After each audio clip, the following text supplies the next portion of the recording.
Hello and welcome to episode 1 of the No Half Measures podcast. I'm Tom Hemming. This is something that I've wanted to do for a long time now, and I feel like now is a really good opportunity just to let people behind the scenes a little bit into what I am, into what I do and how I do it.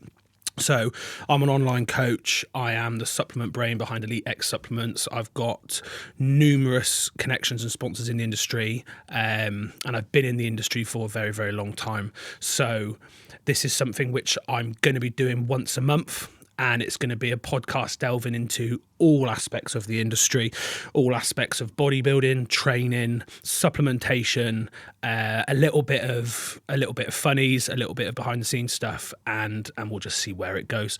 I thought episode 1 would be a good one just to talk a little bit about who I am, where I come from, my experience in the fitness industry, and really why people should take me seriously, because I am quite an open book. Like, if you know me well, you do know quite a lot about my story. But if you're just someone who follows me on Instagram, maybe you don't know as much about me or where I come from, or a little bit of my credibility and why you should listen to anything that I have to say.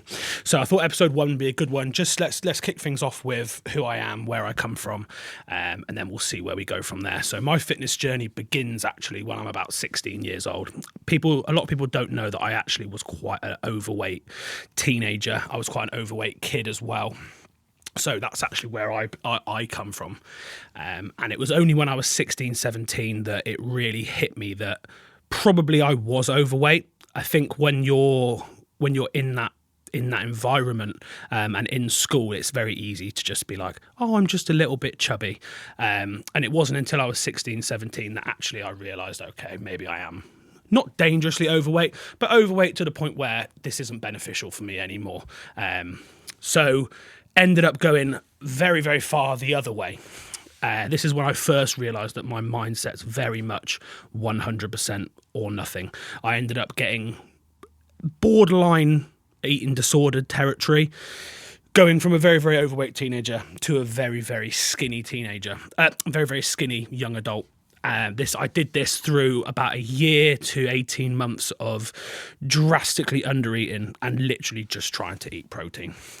During this time, this is when I first was introduced to the gym, first introduced to training. And again, very much 100% or nothing, ended up diving in the deep end, training far too much, overtraining, over-dieting. Ending up with quite low natural testosterone, very low muscle mass, and incredibly skinny. But I didn't care because it was the first time in my life that I had a six-pack. Absolutely, at this point in my life, training was my whole life. This is at the point where my cousin, I was actually introduced to training by my cousin. I think everyone, when they get into training, has someone who kind of takes them under their wing and shows them the ropes. And this was my brofessor, if you like, my cousin. He actually reached out to me and said, this is at the time when I was just qualifying as a PT. He actually reached out to me and said, I'm thinking about going to California. At this time, California is probably the fitness capital of the world. He reached out to me, said he wanted to go to California, and I thought, you know what? No better time than now. I'm just qualifying as a personal trainer. This is the time that I want to go out, learn, get some experience under my belt and learn from the best. California, from all the research that we'd done, was years ahead of anywhere else in the world in terms of kind of training, not just bodybuilding, but in terms of fitness, training, nutrition. It's probably the equivalent of like the Middle East is today. So ended up going to spend a weekend with my cousin, and by the time I'd left that weekend, we'd booked to go to California for I believe the maximum time at that time you could stay in the USA on a tourist visa was 90 days, and we'd booked to stay for 89 out of 90 days. So the maximum amount of time we could stay on a tourist visa we were going to California for.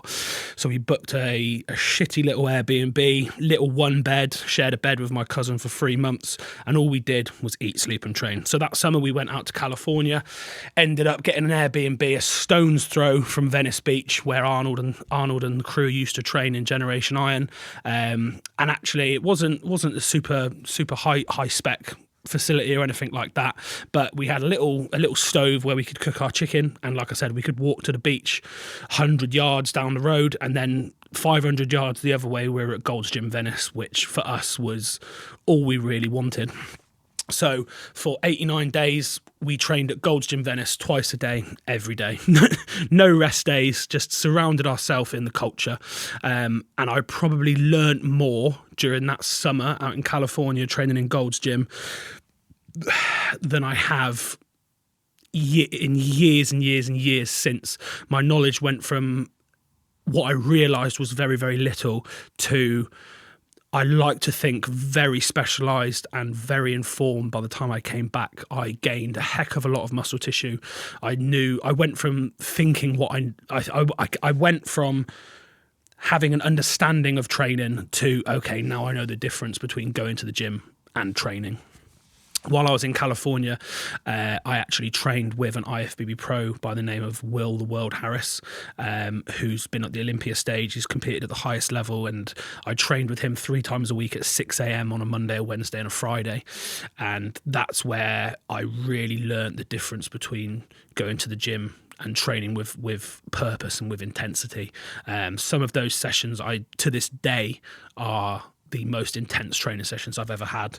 I've got vivid memories of stumbling back from Gold's Gym Venice to my Airbnb after leg days with Big Will, literally crying on a leg press because I've quite physically got nothing left to give. He taught me all about partial reps, forced reps, tempo, different rep ranges, and how they all work together synergistically to really eke out every last bit of intensity you can when training a muscle. And being surrounded by the bodybuilders at that time that were in Gold's Gym Venice, we're talking about people like Hidetaka Yamagishi, Sean Roden, Dexter Jackson, Charles Glass is in there training everyone under the sun, Guy Sistanino's in there training with Sean Roden, Stanimal's in there when he's coming up. So we're talking about serious guys. Every single day you'd see Mike O'Hearn in there training, doing unfathomable things, like lifting weights. Stupid, honestly, seeing this as a 20-year-old is just ridiculous. Seeing Mike O'Hearn reverse grip bench press 4 plates for reps without any wrist straps or any supports or anything is just, it's inhuman to think about. And honestly, I can remember the feeling to this day, just walking in and seeing people do things like that. And I was a sponge, and I think that's the one thing I'd take away from that is just I was a sponge. I went in every single day with the mindset of I want to learn. But like I said, I went out to California being obsessed with fitness, and then being around that culture, I came back from California purely obsessed with bodybuilding. And like I said, with that sponge mentality. So when I came back from California, I'd already been accepted into a uni placement in Cardiff. Unfortunately, I'd picked my uni course before I'd got into fitness. So I came back, went to uni to study business management with economics, which, being of the fitness mindset that I was in when I came back, was never going to work out. Ended up doing my uni course for about 6 weeks before realising that actually my energy was probably better channeled elsewhere. So I left that uni course, ended up qualifying as a personal trainer, level 2 and level 3 personal trainer. Ended up getting a job, my first job actually in the fitness nutrition industry, working for Cardiff Sports Nutrition, and that's where I spent the next 8-9 years. I did have a little intermission where I was a fitness manager of a gym, but I'd spent the better part of the next decade working for Cardiff Sports Nutrition, and that's where I found my first bodybuilding coach, my first mentor, and that's when I really developed then from someone who was passionate about bodybuilding, coming back from California, to someone who was very, very serious about competitive bodybuilding. So I spent the next, like I said, 8-9 years just learning, developing that knowledge, and building my physique, working in Cardiff, working in the industry, and training in some very, very good gyms in Cardiff around pros, but guys who are pro now, like Jamie Dorigo and people like that.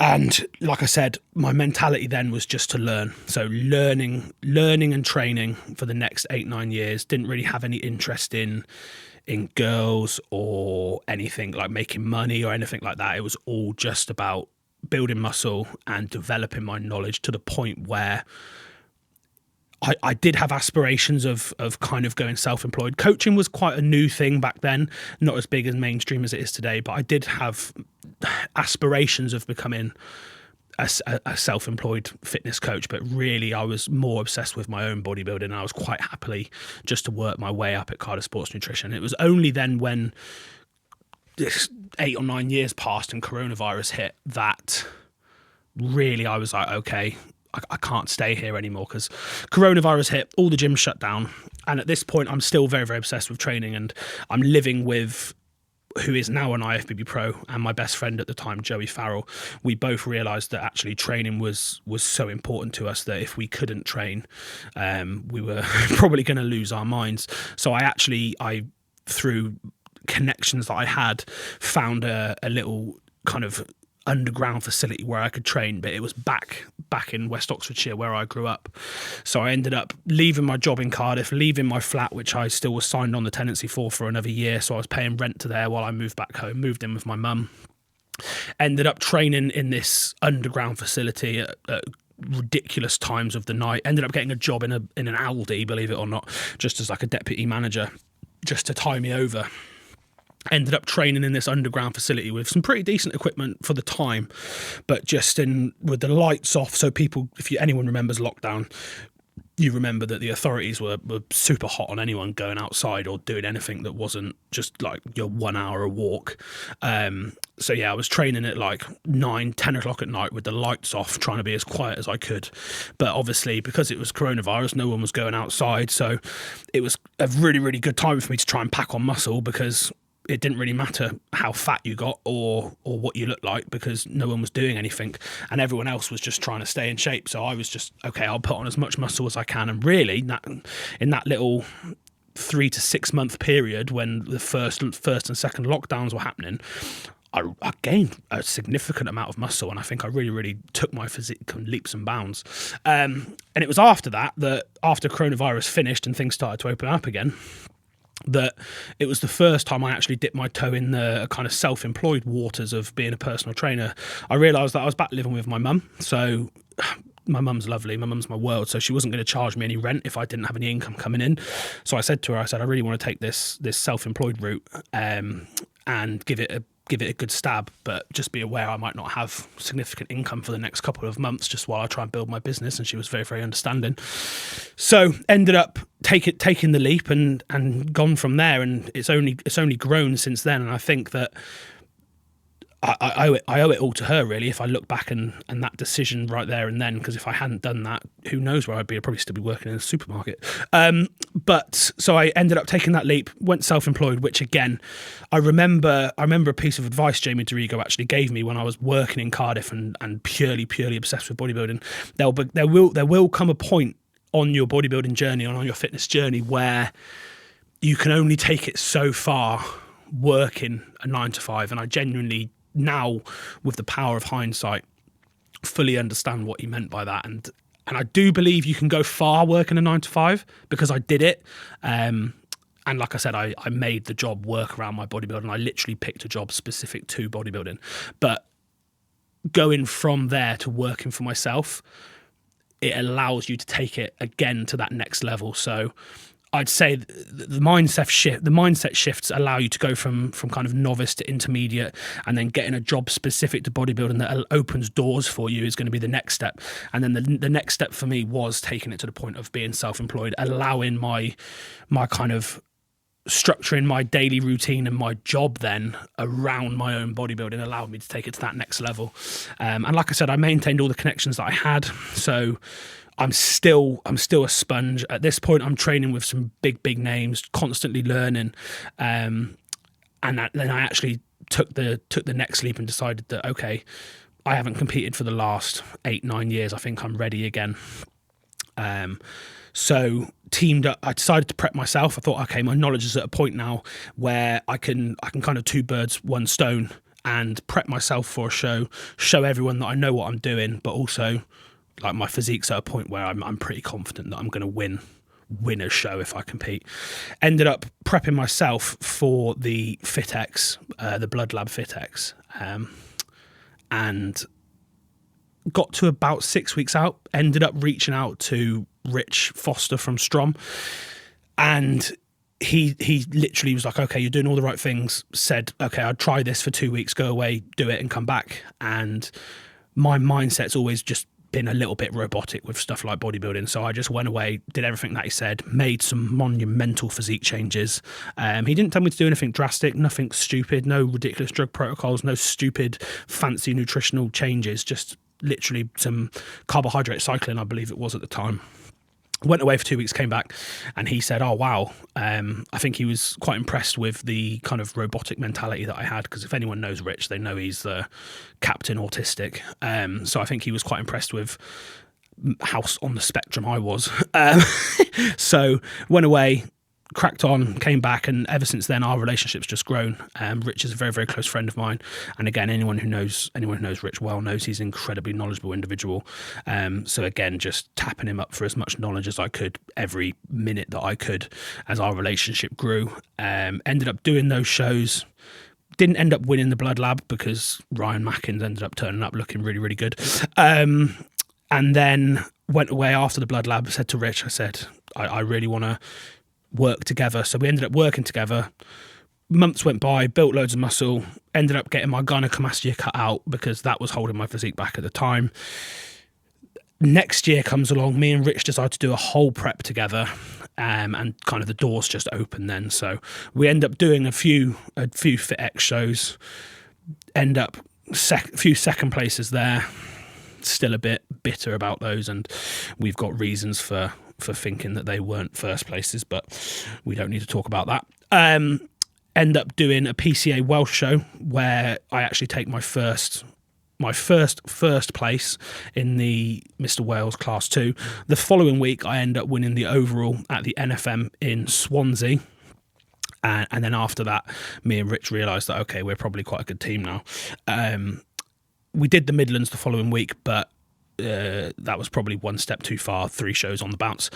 Then we realised that, okay, the next logical step for us will be to probably go down the Two Bros route. So we take another little rebound phase, push up again, get to probably the biggest and leanest I've ever been at about 285 that off season, before dialing it back down again into what happened earlier this year.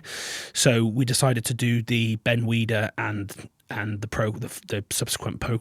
We did the first regional, and then we did the Ben Weider, which is the first pro qualifier of the year. This year, however, for some reason whatsoever, I don't know whether it was just the added pressure of competing with a better standard of athlete, or holding myself to a higher standard, or things going on in my personal life, but for what reason, one reason or another, ended up feeling very, very stressed pre-contest, which was very bizarre, because anyone who knows bodybuilding knows that the more preps you do, the better you understand your body. Not the easier the prep gets, but maybe the easier, for lack of a better word, to get lean it is, the more preps you do. So this prep was probably the easiest one that we've done. Got in shape very, very quickly, minimal cardio. Like less drugs than I've ever used before. But for some reason, one reason or another, the days leading up to the show, I ended up being very, very, very stressed, and ended up having subsequent panic attacks. It turned out to be panic attacks, but I remember the days before these shows, I thought I was having like heart attacks. I'd be like pulled over in lay-bys at the side of the road, wondering what's going on, be on the phone to 111, thinking I'm dying. And actually, this was just a highlight that bodybuilding is very stressful. And I don't care who you are, how strong you are in the gym, how many muscles you have. If you're not right in the head, if you're not mentally strong, this game will expose you. And like, I'd be stressing about trivial nonsense. Like, I'd be someone who'd be stressing about what I'm wearing going to the show, like what I'm looking like at the tan, what other people are looking like, what colour their trunks are, is my tracksuit matching? Just absolute nonsense. Like, have I paid my registration on time, even though I know I have? And I think that's what really let me down this year, and I think I just fell into that false sense of security of thinking that everything's all golden just because you look good. So both shows that I did this year ended up having really, really bad panic attacks the day before those shows, and I think that really let me down. I'm not saying that I would have won those shows. The regional that I did, I ended up getting beaten by a very, very strong Nathan Heck in the super heavyweights. Ended up coming second out of like 5 athletes, I think it was. And then in the pro qualifier, some German monster rocked up and beat everyone. Nathan actually came third that day, and Matt Tofton came second. So I'm not saying that I would have won those shows, but I've got photos from the week leading up to each show, and I do look a hell of a lot better than I presented on stage. So after that second panic attack on that second show, I decided that it probably wasn't the right time to push forward. And then since those shows have happened, I've had lots of other things. I've had another beautiful baby girl. I've had health issues go on. I've had liver issues. So since then, my bodybuilding has kind of taken a back foot, but that mentality of constantly learning and constantly adapting and personal development, that hasn't changed. And I've decided that maybe for the next 6 to 12 months, that coaching and supplement development and business development is going to be at the forefront of everything that I do. And I'm not saying that the bodybuilding, my personal bodybuilding, is done, but it's definitely on the back burner for now. So that's everywhere from me being a 15-year-old, 16-year-old fat teenager to where I am today with the launch of the No Half Measures podcast. And that's the end of episode 1. So I'm going to be trying to do these once a month. Like I said, they're going to cover absolutely everything. So don't expect to understand what's going to happen in episode 1. I've no idea what's going to happen in episode 2, or hopefully we'll have a guest in episode 3. So yeah, thank you for tuning in. And if you do want to see anything, or if you've got any questions or anything like that for episode 2, drop them down below. Thank you.